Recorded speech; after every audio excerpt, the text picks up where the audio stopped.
नमस्कार मित्रांनो, सावळ्याची जणू सावली मालिकेच्या आजच्या भागामध्ये मी आपलं मनपूर्वक स्वागत करतो. त्यामध्ये आता सावली ही गाणं गाण्यासाठी आतमधल्या रूममध्ये आलेली असते आणि आता लाऊडस्पीकरवर हात ठेवत आता सावलीला सारंगची आठवण येते आणि आता लाऊडस्पीकरवरती हात मारत आता आवाज चालू झाला की नाही याची आता सावली खात्री करते.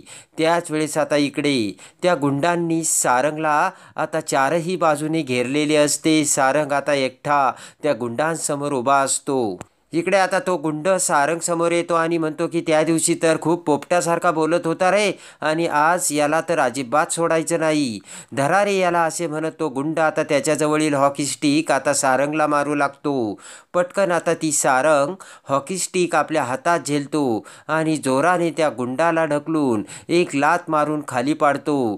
तेवढ्यात आता दुसरा गुंड हॉकी स्टिक घेऊन सारंगला मारायला येतो, तर सारंग त्या गुंडाला सुद्धा लात मारून आता खाली पाडतो. आणि त्याच वेळेस आता इकडे सावलीने गाणं गायला सुरुवात केलेली असते. तारा सुद्धा आता सगळी काही तयारी करून समोर स्टेजवर उभी असते आणि सावली आता तिच्या आवाजात खूप सुंदर असं विठ्ठलाचं गाणं गाऊ लागते. त्याच वेळेस आता तारा ही सुद्धा मोठमोठ्याने अभिनय करत गाणं म्हणत असल्याचे सगळ्यांना दाखवत असते. विठुराया तू आचा काळजात मायना या गाण्यावरती आता खूप सुंदर असं गाणं गात सावली गात असते. ऐश्वर्या, अमृता, कान्हू सगळेजण एका ठिकाणी बसून आता तारा गाणं गात असल्याचे सगळ्यांचा समज होऊन सगळेजण आता ते गाणी ऐकत असतात. आणि आता गाणं एकदम मध्यंतरी आलं असताना जगन्नाथ हा त्याच्या माणसाकडे बघतो आणि त्याच्या माणसाला खुणावतो. डोळे मिचकावत जगन्नाथ आता त्याच्या माणसाला त्यांनी सांगितलेला प्लान आता सुरू करण्यासाठी बोलतो. आणि आता इकडे दुसरा गुंड सारंगला मारण्यासाठी हॉकी स्टिक उगारतो. तेवढ्यात सारंग आता ती हॉकी स्टिक आपल्या हातात धरून त्या गुंडाला सुद्धा एकाच लातेत आता जमिनीवरती लोळवलेले असते. आणि त्याच वेळेस मात्र दुसरा एक गुंड बाईकवरून तिथे येतो आणि हेल्मेट काढत सारंगला त्याच्या सहकार्याला मारत असल्याचे बघतो. इकडे आता एकेका गुंडाला सारंग हा मारून खाली पाडत असतो. इकडे आता यावर सावली गाणं गात असते आणि सावलीच्या त्या गाण्यावरती जसंच तसे नाटक करत तारा गाणे गात असल्याचा सगळ्यांना भास होत असतो. आणि तारासुद्धा आता ओठ पुटपुटत सगळे ते गाणे स्वतः गात असल्याचे सगळ्यांना दाखवत असते. आणि त्याच वेळेस आता त्या गुंडाला मारत असताना पटकन तो खाली पडलेला गुंड एक शेजारीच असलेला दगड उचलून सारंगला मारू लागतो आणि त्याचबरोबर सारंग तो दगड आता वाचवतो आणि दगड हुकवल्यानंतर तोच दगड आता समोर असलेल्या लॅम्पवर जाऊन पडतो आणि त्या क्षणी त्या लॅम्प फुटून त्याची लाईट गेलेली असते आणि सगळीकडे अंधार पसरलेला असतो. आणि त्या क्षणी आई मला वाचव हे शब्द सारंगला आठवू लागतात. लहानपणी आपल्याला अंधाराची कशी भीती वाटत होती आणि अंधारात आता सारंगला काहीच दिसत नसतं आणि अखेरीस तो गुंड सारंगला जोराने लात मारतो, तर सारंग आता खाली पडतो. सगळीकडे अंधार पसरलेला असतो. लहानपणीचा आई मला वाचव हा शब्द आता सारंगच्या डोक्यात घुमू लागतो आणि सारंगला काहीच समजेन असं झालेलं असतं. तेवढ्यात तो गुंड उठून उभा राहतो आणि जोराने सारंगला मारतो, तर सारंग खाली पडतो. त्याच वेळेस आजूबाजूचे ते सगळे गुंड आता उठलेले असतात आणि सारंगला त्यांनी घेरलेले असते. तेव्हा आता सारंग त्या गुंडाला आता हात करत थांबण्यासाठी बोलतो, पण तो गुंड आता जोराने सारंगला मारतो आणि एक एक गुंड आता सारंगला मारत असताना तो बाईकवाला माणूस आता समोरून ते सगळे दृश्य बघत असतो. आणि आता त्या गुंडांनी सारंगला बेदम मारलेलं असतं आणि सारंग खाली पडलेला असतो. जोराने तो गुंड आता हॉकी स्टिक सारंगच्या डोक्यात मारतो, तर सारंगच्या डोक्यातून भळभळा रक्त येत असते आणि सारंग खाली पडलेला असतो. तेवढ्यात तो आता बघत असलेला माणूस भैरवीच्या मोबाईलवर कॉल करतो आणि भैरवी आता गाणे ऐकत असताना आता कोपऱ्यातून तिचा मोबाईल बाहेर काढते. आणि तेवढ्यात तो माणूस आता भैरवीला म्हणतो की मॅडम, तुम्ही सांगितल्याप्रमाणे मी तर त्या गाडीचा पाठलाग केला, पण तिथे काही गुंड सारंगवरती हल्ला करतायत. ते ऐकून भैरवी म्हणते काय, आणि भैरवी फोन बाजूला करते. आणि आता इकडे ते गुंड सारंगला खूप खूप मारतात. सारंग खाली पडलेला असतो, पण ते गुंड आता काही थांबायला तयारच नसतात. यावरती इकडे आता भैरवी विचार करते आणि पटकन आता स्टेजकडे जाते आणि तेवढ्यात आता भैरवी ही सावली समोर त्या रूममध्ये येते आणि पटकन लाऊडस्पीकरवरती हात ठेवत आता सावलीकडे बघत भैरवी म्हणते की सारंगवर हल्ला झाला आणि त्या क्षणी सावलीच्या डोळ्यातून आता दुःखाचे अश्रू वाहू लागतात. तेव्हा आता भैरवी म्हणते की हे बघ, तरीसुद्धा तू गाणं थांबवायचं नाही आणि गाणं तसंच चालू ठेवायचं असे म्हणत भैरवी तेथून आता बाहेर निघून जाते आणि आता ते दुःखाच्या अश्रूंनी आता सावलीच्या डोळ्यातून वाट दाखवून आता ते खाली पडत असतात आणि तसेच आता सावलीने गाणी चालू ठेवलेली असते. तर इकडे आता गुंड आता खूप आता सारंगला मारत असतात आणि इकडे सावली गाणं गात असते. तर सोहम बबलू ताराच्या आवाजातले ते गाणे ऐकून खूप खुश होत असतात. सगळे गावकरी आता ते गाणं ऐकून आनंदून गेलेले असतात आणि त्यात गुंगून गेलेले असतात आणि त्याच वेळेस एक भयानक घटना घडते आणि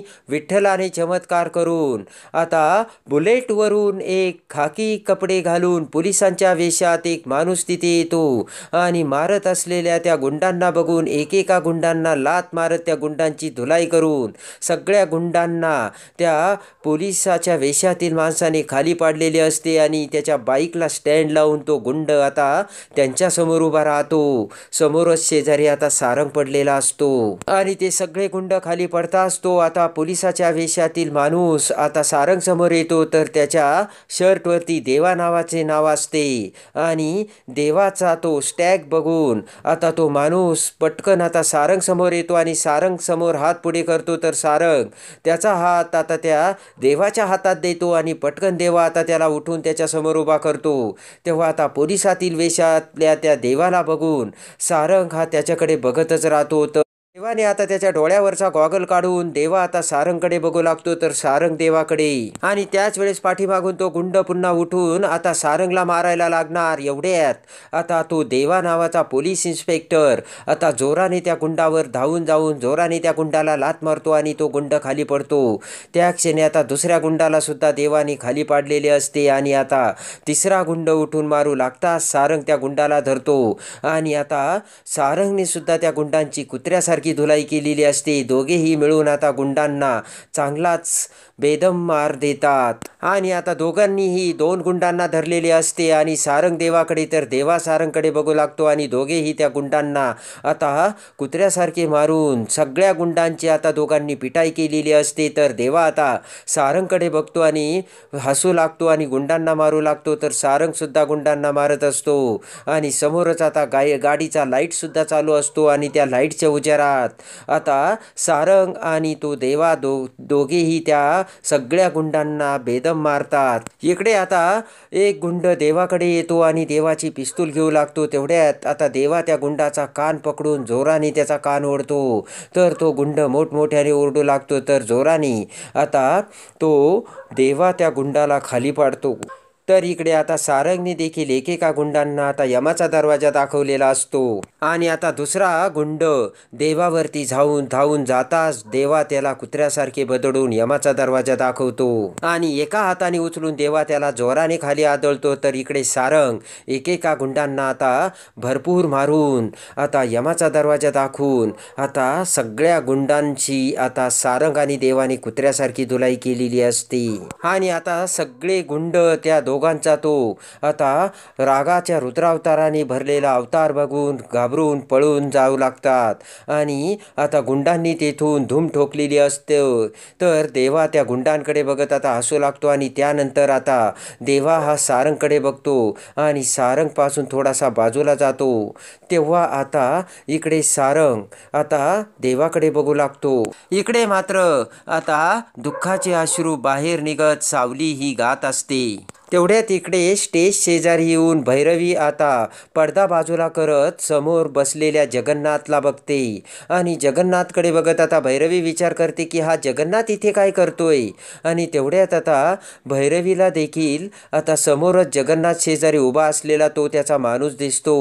तेव्हा आता विचार करत भैरवी म्हणते की अच्छा, म्हणजे हा जगन्नाथचा माणूस आहे. तर आणि जगन्नाथने आता डोळे झाकलेले असतात. तर जगन्नाथ आता डोळे उघडतो आणि आता जगन्नाथने सुद्धा भैरवीला बघितलेले असते.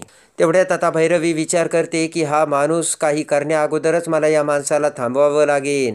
इकडे आता सावली ही गाणं गात असते, तारा आता गाण्याचा अभिनय करत असते.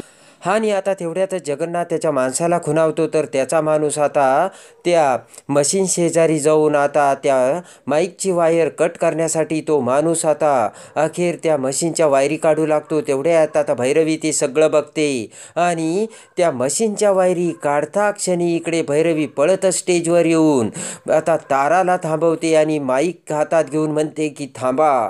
आणि त्या क्षणी आता ताराचे गाणे थांबलेले असते आणि सगळेजण उठून आता भैरवीकडे बघू लागतात. तेव्हा आता सगळेजण अवाक झालेले असतात. तर आता सोहम आणि बबलू म्हणतात की गाणे का थांबवले. जगन्नाथला सुद्धा आता मोठा धक्का बसलेला असतो. तर आता सगळ्यांकडे बघत भैरवी म्हणते की सारंगवरती हल्ला झालाय. ते ऐकून आता सगळ्यांना मोठा धक्का बसलेला असतो. अमृता, कान्हू यांनी तर तोंडालाच हात लावलेला असतो. तेवढ्यात आता सोहम आणि बबलू डचकूनच आता उठून खाडकन उभा राहत भैरवीकडे बघतात आणि सोहम म्हणतो की पण तुम्हाला हे कसं कळलं आणि आता सारंग कुठे. तर तेवढ्यात आता गाणे थांबता क्षणी डोळ्यातले पाणी पुसत सावलीसुद्धा आता पटकन स्टेजवरती आलेली असते. आणि आता तो झालेला प्रकार बघून जगन्नाथची बायको जगन्नाथकडे बघते, तर जगन्नाथ त्याच्या बायकोकडे. आणि ते सगळं होता क्षणीच भैरवी म्हणते की मला आत्ताच गावकऱ्यांनी सांगितलं की सारंगवर जीव घेणा हल्ला झालाय आणि ही बातमी 100% खरी आहे. आणि इकडे आता देवा हा सारंग समोर येतो. तर सारंग सुद्धा देवासमोर येत आता त्या देवाने सारंगचा जीव वाचवल्यामुळे सारंग आता सॉरी म्हणत आता सारंग त्याचा हात देवासमोर करतो. तर हसतच देवा म्हणतो की नाही, नो सॉरी आणि नो थँक्स. देवा म्हणतो की भर रात्री, भर अंधारात, भर रस्त्यात मी तुम्हाला वाचवलं, मला माहिती ना. आणि त्यानंतर मग हे असं मी केल्यानंतर तुम्ही मला थँक्यू म्हणणार, माझ्या पुढे हात जोडणार. तुम्ही माझ्यासाठी देवासारखे धावून आलात आणि मी हे तुमचे उपकार जन्मभर विसरणार नाही असेच तुम्ही मला बोलणार ना. तेव्हा ते ऐकून आता सारंग देखील अवाक झालेला असतो. देवा म्हणतो की सगळेजण असेच म्हणतात आणि मी देवासारखा नाही तर देवाच तुमच्या मदतीला धावून आलोय.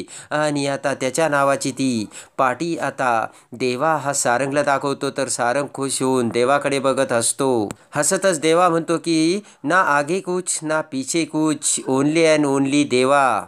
देवा म्हणतो की कसं आहे ना, लोक दिवसातून 10 वेळा माझी आठवण काढतात आणि मी सगळ्यांचं प्रॉब्लेम सॉल्व करायला हजर होतो. तेव्हा देवाला तुम्ही विसरायचे नाही आणि देवाला तुम्ही विसरणारही नाही. सारंग आता हसतच देवाकडे बघू लागतो आणि पटकन आता सलाम ठोकत त्याची बुलेट चालू करून देवा तिथून निघून जातो. तर सारंग हा देवाकडे बघतो. इकडे आता सारंगवरती हल्ला झाला हे समजून सगळ्यांना मोठा धक्का बसलेला असतो. तर तेवढ्यात आता सारंग त्याच्या कारमधून तिथे येतो आणि स्टेजवर येताच रामभाऊ सारंगला बघतात आणि म्हणतात की हे बघा सारंग सर तर आले. तेव्हा आता सगळेजण सारंगकडे बघतात. तेव्हा आता रामभाऊ म्हणतात की सारंग सर तुम्ही ठीक आहात ना. तेव्हा आता सारंग म्हणतो हो, माझ्यावरती हल्ला झाला होता पण मी आता ठीक आहे. तेवढ्यात आता भैरवी ही सारंगकडे बघते. भैरवीने माईक हातात धरलेला असतो. तेव्हा भैरवी म्हणते की सारंग तुझ्यावरती हल्ला झालाय आणि तो हल्ला कोणी केला हे देखील मला समजलंय आणि ती हल्ला करणारी व्यक्ती आता इथे आपल्या समोर आहे. जगन्नाथ आता डोळे वर करून भैरवीकडे बघू लागतो. इकडे आता भैरवी म्हणते की ती व्यक्ती आपल्यासमोर याच मंडपात आहे आणि ती व्यक्ती दुसरी तिसरी कोणी नसून हा जगन्नाथ आहे असे म्हणत मोठ्याने आता भैरवीने जगन्नाथकडे बोट दाखवलेले असते आणि सारंग आता त्या बोटाकडे, बोटाच्या इशाऱ्याकडे बघत जगन्नाथकडे बघतो आणि जगन्नाथकडे बघत आता सारंगला देखील मोठा धक्का बसलेला असतो. आणि त्या भैरवीच्या एकाच बोलण्याने सगळीकडे मोठा धमाका उडालेला असतो आणि जगन्नाथचे नाव घेता क्षणी जगन्नाथ खाडकन डोळे मोठे करून आता भैरवीकडे बघू लागतो. जगन्नाथची बायको देखील आता अवाक झालेली असते आणि ताबडतोब आता भैरवीचे ते वाक्य ऐकता सगळेजण आता जगन्नाथकडे बघू लागते. अमृता, ऐश्वर्या, जयंती, सोहम, बबलू सगळेजण आता जगन्नाथकडे बघत असतात. तर भैरवीने आता तिचा हात ताठ मानेने पुढे करत जगन्नाथकडे बोट दाखवलेले असते आणि त्या क्षणी आता जगन्नाथ खाडकन उठून उभा राहतो. सारंग आता जगन्नाथ शेजारी असतो तर रागाने जगन्नाथ आता मोठे डोळे करत भैरवीकडे बघू लागतो. तेव्हा आता हल्ला हा कुणी केला हे सत्य जगन्नाथ आता पुराव्यासकट आता सारंग समोर कसे आणतो आणि तो हल्ला दुसरा तिसरा कोणी नसून भैरवीने केल्याचे सत्य आता जगन्नाथ सारंग समोर आणून दुधाचे दूध आणि पाण्याचे पाणी कसे करणार हे बघण्यासाठी आणि सावळ्याची जणू सावली मालिकेच्या डेली अपडेटसाठी बेल नोटिफिकेशनवर क्लिक करून आपल्या चॅनलला लाईक करा, सबस्क्राईब करा.